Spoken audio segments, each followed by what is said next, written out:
been resisting knitting socks for a very long time, but I think I'm going to do it. Hi, welcome back to Amanda's 5 to 9. I'm Amanda, and here we talk all about my hobbies, including knitting.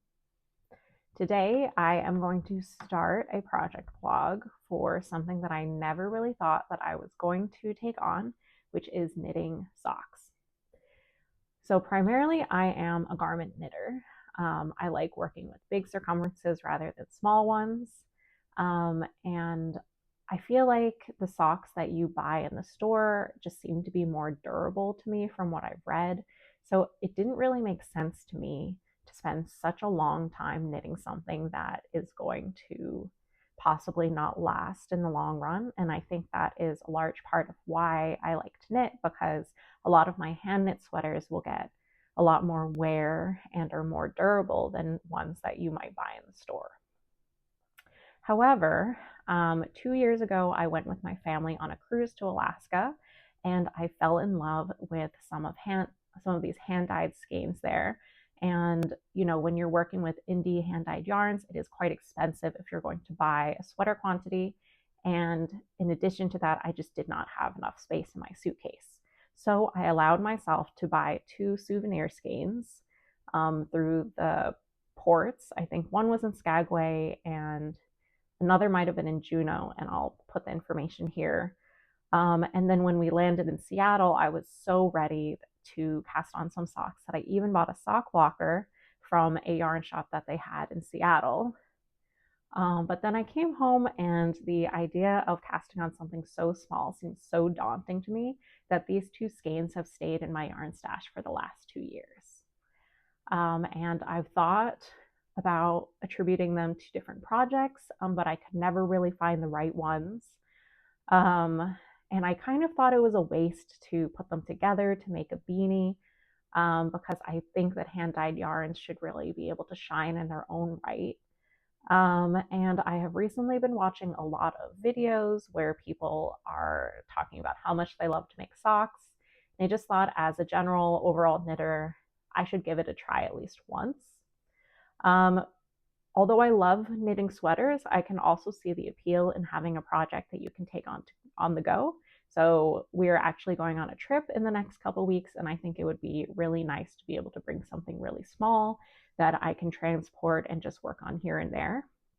The other thing that changed my mind was I recently finished a pair of fingerless mittens, and when I showed them to my mom, she was like, well, how different is that from knitting a sock? And I think that is a really good point, that this circumference was not that different, at least for part of the sock. So we're going to do it. Here are the 2 beautiful skeins. This one, I am going to be knitting a pair of socks for myself. And this one, I'm going to be knitting a pair of socks for my husband. I have heard that there are 2 methods for knitting socks. One is top down and one is toe up.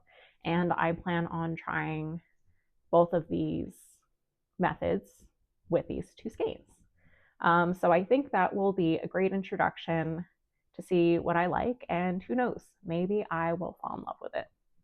So from what I read online, I think the best pattern to start with is the I'm So Basic Socks by Summer Lee. She has a big book of sock knits that a lot of people really seem to like. And this is a free pattern on Ravelry. So I think, the stakes are low and the possible rewards are really high. So come along with me while I try this for the first time. Hi, a quick update. So I have now cast on the sock and have finished the cuff and am a little bit into the main part of the sock. This is my first time working on such small needles, and it's okay now, but casting on was really terrible. At first, I tried to use magic loop as the pattern suggests, and I just found that really difficult with such a small circumference. I've used magic loop before for sleeves and things with no issues, but Then I remembered this is why I bought the shorties in the first place. So now I'm working nicely in stockinette through the round, and I am really liking this yarn. I'm glad that I decided to do this instead of kind of putting it into another project where it might not have shown as well. But we are taking a flight later today, and I think this is just the perfect travel project. So I'm really glad I cast on, and we will do another check-in once I am just about to start the heel. I'm not a romantic anymore. I don't know what the other girls are waiting for. I feel more real and pretty, like I'm living in a dream, but it's someone else that's sleeping. Hello. It has been a few days, and we're now back from our trip. It was really great to be in DC, but we did have to see 7 apartment options in one day, which is something that I do not recommend if you can help it at all. We were so exhausted that the last day we were there, we really didn't do anything but just hang out in the hotel, which I guess is also a positive. But anyway, we are working slowly on our sock. Overall, I would say this is a great travel project to have. Usually, I'm working on like a sweater sleeve or something, and even that is a little bit cumbersome. And I always worry that TSA is going to take my knitting needles. So it was nice to just go with like one set. And I finished the stockinette portion. So the pattern does call for a main color and a contrasting color. And I decided since it's my first time, I'm just going to go with one color. So that's why you see this here. So I knitted for about 6.5 inches, which is what Summerlee mentions that her sock length is. And the pictures seemed like the right length for me. So now I have started the heel flap. So you can see the stitching is slightly different here. So basically what I've done is put half of the stitches on hold, and then half of the stitches are going to form the heel flap. So this will be the top of the sock, and this will be the bottom.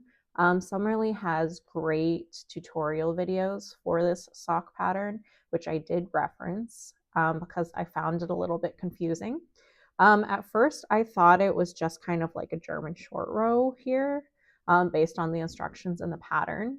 But if you look at her videos, I'm not sure if the pattern and video matched up, at least in my interpretation, but the video did clear all of that up. So I will continue working on this heel flap, and we will check in when I'm a little bit into the next section of the sock. So I've been knitting along, and the sock is starting to actually look like a sock, which I'm very excited about. So since we last spoke, I completed the heel flap here. So basically you just knit back and forth. I think it's kind of similar to German short rows, to have this little heel pop out here. And then once you complete that part of the sock, I picked up the stitches on this side and here to close kind of that opening that is created. And then I completed some decreases so that the circumference here is now the same as here. And now I'm just going to keep knitting in stockinette in the round, which is very mindless and comforting, until we get to the toe part of the sock. So I'll see you then.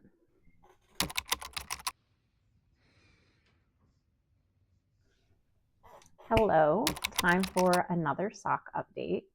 I have been knitting away in stockinette, and I have to admit this part did seem like it took a long time, even though I think in reality it was only 2 days maybe.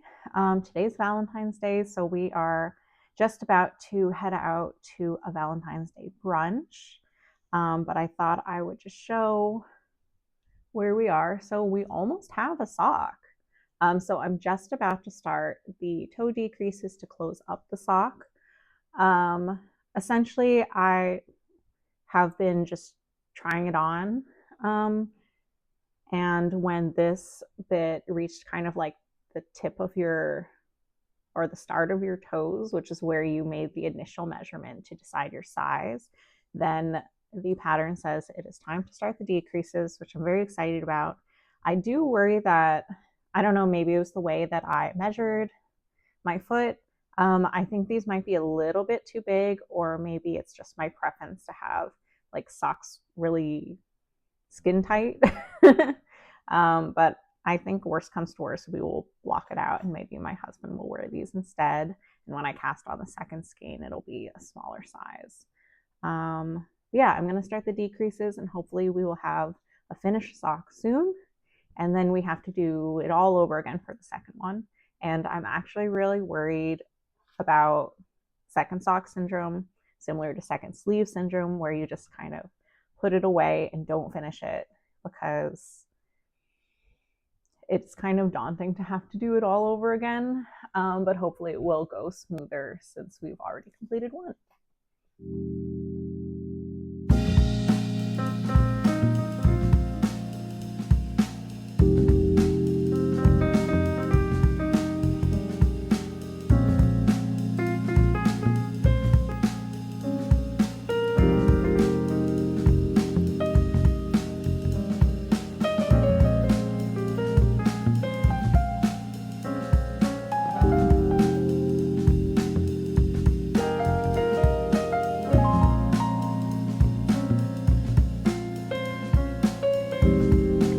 So long overdue update, but I'm finally ready to finish off this sock vlog. So here are the socks off the blocking mats. Um, you might be able to tell that they've grown quite a bit, in my opinion. They used to kind of fit me, but after they came off the blocking mats, I think they're just too loose, unfortunately. The positive thing is that my partner lives with me and has a slightly bigger foot than me. So he's going to be wearing these and he's very happy. Um, I think where I see the growth the most is in this portion. Like, I think this is quite a long sock even for him. So if I was able, so on my next pair, I think I'll do that a little bit shorter. Um, it is superwash, so maybe I should have predicted some growth. But I didn't swatch, and that's what happens, and that's fine. So here's some things that some thoughts I have after completing the I'm So Basic socks pattern. I find it very difficult. Maybe this is just like having to knit things in pairs to get the exact same size when you are just instructed to knit to 6 inches or something like that versus a number of rows. I definitely could have counted, but I did not do that. So I think that's partially my fault. But I have noticed one of the socks is slightly smaller than the others. Maybe it was just because I was so excited to finish. But I think next time I will just be more diligent about counting the rows because I think that works better for me. You can see that I have picked up the heel not as cleanly as I could have, so I think that with practice that will help. In terms of the pattern itself, I know a lot of people start with this pattern. I actually found it a little bit confusing, maybe because I've never knit socks before. I also think that there are some errors in the pattern, at least the version that I downloaded off of Ravelry. But the videos were really helpful. I do think that the video and the text sometimes conflicted. So I haven't really heard that from anyone else before, so maybe it's just me. But the videos were definitely great to go by, especially if these are new techniques to you as they were to me. My next step in my sock journey, I think, is to cast on another pair, hopefully a pair that's going to fit me. I would like to try another method next just to kind of see what I like the best.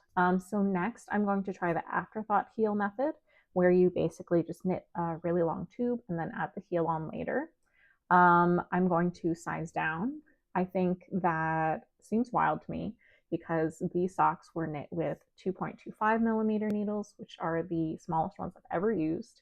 But I do have a 2 millimeter set in my Giagu set, so I'm going to try that next. I did start a little bit just to see what it would be like, and I think the fabric is a lot denser, which I think will help with the fit as well. So I don't know if I've been fully converted to being a sock knitter. I know some people knit a pair a month or something like that, but I do kind of see the appeal in having a very small project that you can travel around with that's mindless for most of the sock. And that probably just increases as you figure out your own size and your favorite method of making socks.